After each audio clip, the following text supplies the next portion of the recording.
Look alive, National Panel. Donnie Plasma One. There's Gutierrez, Isola, and McMahon. Hello, everybody. Today, your Pro Bowl now with hits. Your Mellow Frank now with makes. There you go. Your hockey now, everybody, with sun and snow and moths and kiss. We got 10 topics with only one winner. Kiss. Yes, I know you're lonely. Rock and roll all night. You've seen Kiss, Kiss, come Jackie. home right now. You've seen it. It's Around the Horn, presented by Sir Me and the Rock, boys have part been of playing Happy all Hour. night, Tony. How old were you, Jackie, when you Tony stepped into a Reali. Kiss concert? I was young enough to lie to my parents about going. Let's just put it that way. Welcome back around. Everybody had a weekend, I'm sure, but nobody had a weekend like Frank Isola with Carmelo Anthony. 54 tweets on Melo alone in 48 hours, Isola. Wow. Get a hold of your life, Frank. I saw there was a Robin Thicke and a Paula Thicke tweet in there as well about the Grammys. But come on, Frank. This is MSG good for you. record. All right? We all care about you. We're here because we want to mute you. Let's go.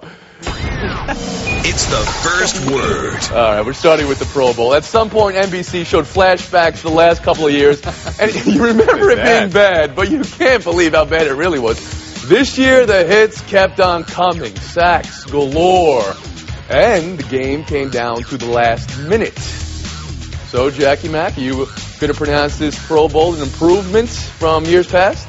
Well, you know, I will tell you, Tony, I am a fan of that gray and neon combination. I have a lot of workout gear in those colors, so I'll go along with that. And I understand that they're trying to make the game more colorful and different, and the no conferences and all that. But here's my problem, okay? So at first glance, you see Derek Johnson take down his teammate Jamal Charles, lay him out, and you say, man, great hit. That makes it more exciting. But then you remember that 3 weeks ago, Jamal Charles was removed from a playoff game with a concussion. He shouldn't even be playing in this game or any other game. And his own teammates taking him out. We can only imagine what Andy Reid is thinking watching that. So you think the hits could be a problem for this Pro Bowl, for this exhibition game? Frank, how about you? I think it just tells you a lot about this country's insatiable appetite for football and for violence. The game is a complete waste of time because how can you have friendly football? The game is meant to injure people. And listen, I get the format. I think it was very unique to do it this way, but this will eventually wear off it as well. So for one time it was good. A couple of years down the road, Roger Goodell loves it, but he's going to spin it. Remember, a couple of years ago, he was thinking about getting rid of the game. Israel. Should. Exactly. It's a slightly better product, sure, but it better be a better product because just like Frank said a little while ago, Roger Goodell was thinking about canceling it, and reportedly it was the players who swayed him because they enjoy the experience so much. So if they want to keep it, they better perform on. You could just tell by the score there was a lot more intensity there and a lot more defense being played. But as a fan, for the viewership standpoint, yeah, the ratings were fine, they were pretty good. But who are you cheering for exactly if T.J. Ward hits Josh Gordon and you're a Browns fan? I mean, what are you doing there? Are you just going to say, hey, great hit, or no, back off of him? I don't understand what viewers are looking for when they're watching. Adande. Well, it's still probably the best game of the season for Browns fans because the Browns didn't lose this Sunday, Israel. But you have to wonder about a sport or an event in which the way to improve it is to make it more dangerous. And this flies in the face of the NFL's supposed reach to try to improve the safety of the game. If you're trying to improve the safety component of the game on a weekly basis, you don't want to make the All-Star game riskier. And you just have to wonder, too, about what type of All-Star game doesn't allow you to have the players from the two best teams to participate because they're busy preparing for something called the Super Bowl. To Jackie's point, though, teammate-on-teammate hits, you think that helps or hurts this game, J.A.? I think it hurts. Hits, period, hurt. Yeah, it's fun to see an ooh and ah, but it's going to hurt the game if it makes it riskier for people to participate because they might be getting injured. Yeah, I do agree with that. And, they've been talking forever about doing a skills competition. I know it sounds lame on the surface, but you could get very, very creative with it. And you know what else you could do? You could take the helmets off the players' heads so people can recognize someone else besides Peyton Manning and Tom Brady. Isola? Well, you certainly need a program because, remember, think about all the players that don't want a free trip to Hawaii to play in this game. A lot of guys bail out. And Gutierrez last word. I'm with Jackie on that. A 100-yard dash would be great because all these guys like to talk about, who's the fastest. But I'll tell you the best part about that Pro Bowl was J.J. Watt's surfboard celebration. Yeah, I like that a lot, too. Last word of Don there. Whose uncle was that sneaked onto the sidelines? Oh, wait, that was Deion Sanders? You don't like the beard? For a while, it looked like it was a Just for Men ad, between rice and beer. But I kind of like Deion growing it out, showing a little bit of gray. All right, we'll move on. Basketball now, and Frank and Carmelo's busy weekend. 97 points, 58 tweets, 66 shots, 2 wins. Only thing more worn out today than Melo Pharrell's hat. Kobe, after the game, said he won't try to recruit Melo to Los Angeles. What do you think of that, Jay? Should Kobe be recruiting Carmelo, the soon-to-be free agent, maybe to the Lakers this offseason? Well, definitely not right now and not through the media. He was smart to phrase things the way he did yesterday because you don't want to pick up a fine for tampering with another team's player. But I don't think he needs to do much of a sales job, and he kind of did yesterday. If you notice, he mentioned the weather and how much better it is in L.A., so that was already step one. And I think he also implied that you want to go with a good organization, the implication being that the Knicks are not such a great organization, not that the Lakers have been much better as of late. But, I think all the sales points are already in place. I don't think he needs to sell. He can just have him come out on a nice sunny day, point up to the banners, and that's all you need to know. You think Kobe should be trying to recruit Carmelo? I don't. And let's just say hypothetically he was allowed to recruit him right now. What's his sales pitch going to be, really, to Carmelo? Hey, come play with me for 2 years, and then after that, who knows what's going to happen? He does have a good pitch in that he could say, look, I'm going to be the best player you've ever played with. And the last time you played with a player of this kind of quality, let's say something close to it, Chauncey Billups, you made a conference final. So come with me and check this out. But I don't really buy that. For crying out loud, it's Kobe Bryant. I mean, he's the second best, arguably the second best shooting guard in the history of the game. He shouldn't have to go recruit anybody. He shouldn't have to go beg anybody to play with him, especially somebody like Carmelo Anthony who's just going to take more shots away from him. All right, Frank, please vent. Tell us what you've been feeling in the last 24 hours. We have no idea. Well, first of all, it's the Lakers. It's Kobe Bryant. It should be beneath Kobe Bryant and the Lakers to have to recruit players. The Lakers recruit themselves. That being said, Kobe Bryant better go out and recruit Carmelo Anthony. Think about this organization. They had Dwight Howard. He left. It used to be the big-time free agents came to L.A. They didn't leave L.A. So the Lakers now, with Jim Buss running that organization, they need help. Kobe Bryant isn't playing right now. He should be out there recruiting. Word to the wise. Kobe was talking to some of Carmelo's people after the game last night. Just keep that in mind. Inside information. All right, Jackie Mack, where do you come down on this? Well, I find it interesting, Frank, you talk about the last time they had recruited a free agent in Dwight Howard. Remember how supposedly Kobe was supposed to be recruiting him to stay? Well, guess what? He didn't want him to stay, and secretly the Lakers didn't want him to stay, so they let him go. So I don't know if that's the best example. Kobe, to me, he'd be much better off thinking about a year from now, Kevin Love, Kyrie Irving, someone like that to recruit down the road. That's a little more complimentary to the way Kobe plays. Because you know what? He could say to Carmelo, come with me. I really want you. You're my buddy. But you know what? You ain't scoring 60 points while I'm playing on the same court with you, pal. Okay? Gutierrez back in. Exactly. If he recruits him, he's basically giving Carmelo license to come to L.A. and be the same player he was in New York. And that's not going to, those two aren't going to work well together that way. So I don't think he has to do that. And I don't think Kobe's sold on them to his teammates. Otherwise, he probably would be more open to recruiting him. Also, after Kobe signed for a 2-year contract that will make him the highest-paid player in the NBA, I don't see how he could, in good conscience, advise Carmelo to turn down the extra $35 million or so that he would make by staying in New York. Frank, give us the last word. I love them all. Jackie up in Boston, all they did was recruit players for Boston. Same thing with the Lakers. Same thing in Miami. What's so wrong about Carmelo being recruited by Kobe to play with him? It worked in those other three cities. Frank, I am going to ask you to expand a little bit. You had your inside information. You got points for it. You were talking about some sort of conversation that was had after a game. Let's see how much you're willing to get Kobe a tampering charge here. But what actually happened there? Who was he talking to? What's going on? Well, a couple of CAA people. It was like a conga line. Everyone was waiting to either get an autograph from Kobe, say hello to him, or to talk to him. The guy's a legend, obviously, and they were waiting there to talk to Kobe. Speaking of recruiting somebody to Los Angeles, Jay, you can try to recruit one of your cohorts here to come to Los Angeles. You might need the points and buy or sell. Come on. Nice and warm today. We've been on. We're taking a break. I'm good. Buy or sell next. Coming up, Nadal. What was that about? Bounces. Brodeur didn't like, and anything is possible. The Celtics had a tribute ceremony. Can you believe it, Jackie? Can you believe it? Celtics honoring somebody. For Brian Scalabrine. Buy or You sell. guys have covered a lot of games in your lives, but have you ever seen a moth delay or a sun glare delay before? First for the NHL, and a combined 104,000 for the Stadium Series in New York. The worst ice conditions Martin Brodeur's ever played on, according to Martin Brodeur. He lit up 6 on 21 shots, was pulled after 2. Rangers beating the Devils. Buy or sell Brodeur calling out the ice conditions, Adande? I'm buying. I'm selling the notion, though, that glare and bad ice was a problem in the game played in New York and not in Los Angeles. Things went off without a hitch. You didn't hear any complaints about the ice at Dodger Stadium. That makes no sense to me, that the ice was better out here than it was in New York. Gutierrez? Yeah, I'm buying it. Obviously, you know, there was a 10-degree difference from one end of the rink to the other, so of course there's going to be some sort of natural problems there, and that's part of the problem. Like, I like the novelty of the Winter Classic, but they've got, another 2 more of these outdoor games going. Of course something's going to come up. It's an outdoor game. There's plenty of elements. I sold. Tony, you know as a Yankee fan, you look at the left side of that Yankee infield. Jeter doesn't have any range, neither does A-Rod, and now Martin Brodeur can't stop a puck at that end of the field as well. It has nothing to do with the ice. He's just aged a little bit, and he's a legend, no question about it, but he's lost a lot. Jackie McMullen? Okay, but Frank, can't we agree that Lundqvist is probably in the prime of his career? Because he gave up 3 goals in the first 4 minutes on that same ice. So I'm going to say there's something a little fishy about that ice. I'm also going to say that Brodeur really wasn't interested in this game. Whenever a hockey player says, it was so cold, you know he's really not interested in playing on that. Or old. And it is the Stadium Series now, Israel, not the Winter Classic. So we're going to give a mute and we'll move on. Jason Terry, Joe Johnson, still waiting for their comeback videos, Jackie Mac. Boston, yesterday, wholly emotional for Pierce and Garnett through the intros and videos. Garnett in the timeout in the first. Pierce, the timeout after the first. What are you buying? What are you selling from Pierce and Garnett's return, Israel? I'm selling no tears, like not even one. I mean, this is Paul Pierce. I mean, he spent 15 years there.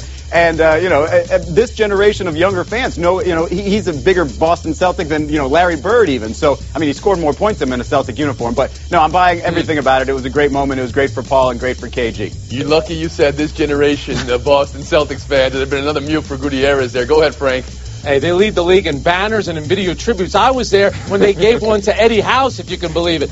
Nobody does it better than the Boston Celtics. The only thing that took away from it just a little bit, Pierce had been there so much longer than Garnett. It was still a great moment, but it would have been nice for Pierce to have it all by himself. McMullen. Well, but you know what? Pierce really did get the bigger video tribute if you're going to be counting seconds and minutes and highlights and all that. And they both deserved it. It was a wonderful, wonderful evening. The reason Eddie House got his tribute, Frank, was because he had just won a championship with them. And got which is why Jason Terry didn't get one last night. Didn't even get a mention. He needed to defend the Eddie House tribute. Well, the Eddie House tribute, by the way, was about 10 seconds long. It was a fantastic evening. Good job for the Celtics. FaceTime is 30 seconds long on the show. It still belongs to the ages. Go ahead, Adon. I'm buying the Celtics organization and their fans getting every note right. I'm selling the notion that how many more people will get this opportunity like Paul Pierce to grow up in an organization, spend most of their adult lives with the same team through the good and the bad. In this age, when players are more likely to leave and when organizations are more likely to rebuild on the fly, I wonder how many of these special type of moments will iconic player have for the franchise. KG, they had his iconic moment. Anything is possible. For Pierce, Jackie, what do you think is Pierce's most iconic moment as a Celtic? Was it in the video? Well, Game 4 of the 2008 Finals, they're down 24 to the Lakers. He brings them back. They win that game. They win the series. They win the championship. I'll pick that one. Could the wheelchair be an iconic moment for him, too? Or any of those elbow extended game winners, or you know, anytime. How about the duel with LeBron? How about the great mano-mano duel with LeBron? True. Game 7. I blew past the stop time. We got to go on. Tennis now. Let's move. Wawrinka over Nadal in 4 sets. Stunning for a couple of reasons. First, major for him at age 28. First win in first sets ever over Nadal. And those boos that you're hearing when he took medical break in mid-second. He was later cheered when he played through discomfort and won the third. Buy or sell the boos for Nadal in that instance, Frank? You know what? I don't buy it at all. I don't understand what they're doing. You know, you think about Australians, they're usually great sportsmen, and you think, you know, they were treating Nadal like he was an American. Come on. Nadal has been a guy that has played through pain, has played well. I'm very surprised by the way they acted. Yeah, I'm selling it completely, too, because he was so gracious in defeat. It wasn't as though he was using it as an excuse. I know people don't like it when guys are injured, and I know he's been injured a lot in the Australian Open. But how can you question the integrity of Rafael Nadal? It makes no sense. Yeah, I mean, this is a guy that just played through and beat Federer with a blister on his hand. You could see it on the screen. They all saw that. You could see that he was hurting and wasn't moving as well. How are you going to boo him? And how the lady's going to boo? He's giving you a gratuitous shirtless shot there, and you're still booing him? There's no... Settle down, Adonde. Gutierrez. He doesn't have a history of these types of hijinks. The way he plays, you know that if he's hurt at all, it's going to affect him. I don't get it either, and I don't think he deserved anything. So you don't think he has a reputation? Nope. Amazing that... Gutierrez. That's going to be our lightning round. Adonde, 10 points. First to go. What's the last word? I'm the man, I'm the man, I'm the man. All right, lightning round next. Coming up, walking the walk and talking the talk. Stick around. And that is... Upon further review, we have a scoring reversal. Israel Gutierrez never referred to this weekend's hockey games as the Winter Classic. He gets his points back, and we go to the lightning round. That's right. It's a good system, yeah. Warm welcome, including a standing ovation at one point for Ryan Braun at a Brewers team event this weekend. There was one heckler reportedly said he doesn't know if he can ever apologize enough, but he'll move forward. What do you think of the reception for Braun? That was warm, is he? I think it's fine, especially, with his own fans. And he's got to embrace that because, frankly, all he can do is apologize, make it seem genuine, and move on. But what he said that I thought was interesting in the hostile environments that he's anticipating, he wants that. Like, he thinks he's a competitor. He appreciates those situations, and he's not going to fold under it. I think fans sometimes look at it, you know what, he's a cheat, perhaps he's a creep, but he's our cheat, and he's our creep, and we're going to support him. Everyone likes a comeback story. That's why they're going to support Ryan Braun. McMullen. And we all have a history in every city of looking the other way when our superstars make mistakes or do something wrong or take PEDs. All of our cities are very, very good at it. He just has to be true to this apology. Not like A-Rod, who says, I'm never doing it again, and then goes out and gets caught for doing it again. Well, Braun may have a similar history in that regard as well. We'll move on. More from the world of apologies. Mississippi State coach Rick Ray apologizing to Ole Miss's Marshall Henderson and Ole Miss coach Andy Kennedy and everybody who saw him snap at Henderson late game Saturday. Are you all right with the apology? Was it necessary, Frank? Oh, it absolutely was necessary. And as someone who has done this at the youth level, where I said something to an opposing player... You cursed at a child? I didn't curse, but I said something kind of inappropriate. It was kind of like getting muted by Tony Reali.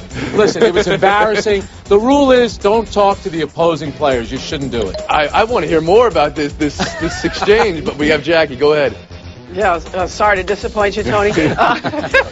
But listen, the coach should have apologized. He did apologize. But can't you see by the way that kid's swaggering by, you can understand why something inadvertently went flying out of his mouth. But you can't do it. Frank is right. It's off limits. Levitard calls that the George Jefferson walk, by the way, when he's walking like that. Go ahead, Israel. Okay. Yeah, not a coach, Jackie. You got to have blinders on for that type of situation. Right. The thing, actually, I think he should have done more. I think he should have been possibly fined for this or some sort of punishment. He didn't even mention Marshall by name in the apology, which maybe they didn't want to bring attention to the player or what have you, but it just didn't seem like it was that genuine an apology. Well, Frank, I have to give you credit. You bare your soul to us here on the program today, so that's going to be enough to get you to Showdown with Jackie. Gutierrez, the last to go. What's the last word? I'm starting to think I'm going to need to take PEDs just to win on this show again, so luckily I'm in a good place for that. Frank, Jackie, Showdown to start the week. 2 enter, only one will win. And straight ahead, Smitty and Streep swapping gunshot wound stories at the Knicks game. Come on.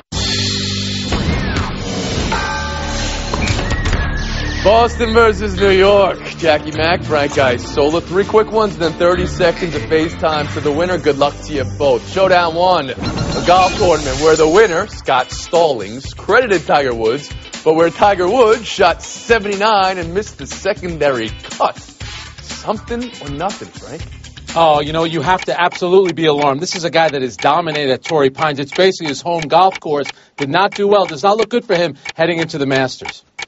Okay, but listen to what you just said, Frank. Haven't we been saying that for about the last 2 or 3 years now? Tiger doesn't win a tournament or misses a cut. Are you kidding me? That's how it's been, boys. He missed a cut. And we're not doing it heading into the Masters after the first 2 weeks of the season. Point off. That's the next big event. We're going to move on. Vowing to walk the 12 miles home from the stadium in helmet and pads if you win the Super Bowl. You would describe Bronco Mike Adams' trip from MetLife to Patterson City as what, Jackie Mack? All backwards, Mike Adams. I love the idea of the helmets and pads, but you should walk there if you lose the Super Bowl, not if you win the Super Bowl. Come on, man. If you've ever been outside MetLife Stadium after a game, the best thing to do is walk, or he can do what Patterson native Victor Cruz does. He can salsa all the way home. It's a great idea for him. It's a good piece of information. Yes, of course. Victor Cruz from Patterson. All right. We'll move on. Showdown 3. A picture is worth 1,000 words. You're going to use, hopefully, fewer, decidedly fewer, to describe 50 Cent and Meryl Streep courtside at the Knicks. And the question for the point for the game is, who's rocking the B-boy in the picture best? Kobe, 50, or Big Streepy? Jackie Mack, you want to answer first? I certainly will. Come on, it's Streep. Margaret Thatcher. She's played Julia Childs. She's played Karen Silkwood. She's been an Auschwitz survivor. She's been in The Deer Hunter and the love interest of Clint Eastwood and Robert Redford. She's never scored 61 points at Madison Square Garden. That's where that picture was taken. How do you know? I love the Iron Lady, but Kobe does it better. Jackie, you got worked up there just thinking about Meryl Streep. I love Meryl Streep. We're defending the honor of the best actor of this generation, as we're told. 30 seconds apiece. Well, I did read with interest as Kobe talked about not recruiting Carmelo, and you know what? You shouldn't, Kobe. You should be recruiting Kevin Love, and you know how much it would take? Simply this. Hey, man, come, because the Minnesota Timberwolves were supposed to be great. They're 21 and 22. They're looking at Deron Williams and the Utah Jazz all over again. They're going to have to trade him because he's walking when it's all done, and he should walk to L.A. in his uniform and get there in time to play with Kobe and win another championship. All right. And walk in a uniform. Yeah, he should recruit Meryl Streep. That'll be a good one. Win number 143 for Jackie Mack. Darren Williams, I dedicate it to Meryl. One of these days, we're going to get you to say Darren Williams. Oh, I still say it wrong. You do. It's all right. So you mentioned all of her movies. What's your favorite Meryl Streep movie of all time, Well, Jackie? the toughest one was Sophie's Choice. Difficult to watch, but she was brilliant. Brilliant. Okay. Jackie's choice, and she was the winner today. That's going to do it, folks. Thanks for coming around on a 23.5-hour break. We'll see you tomorrow. Sorry, Darren.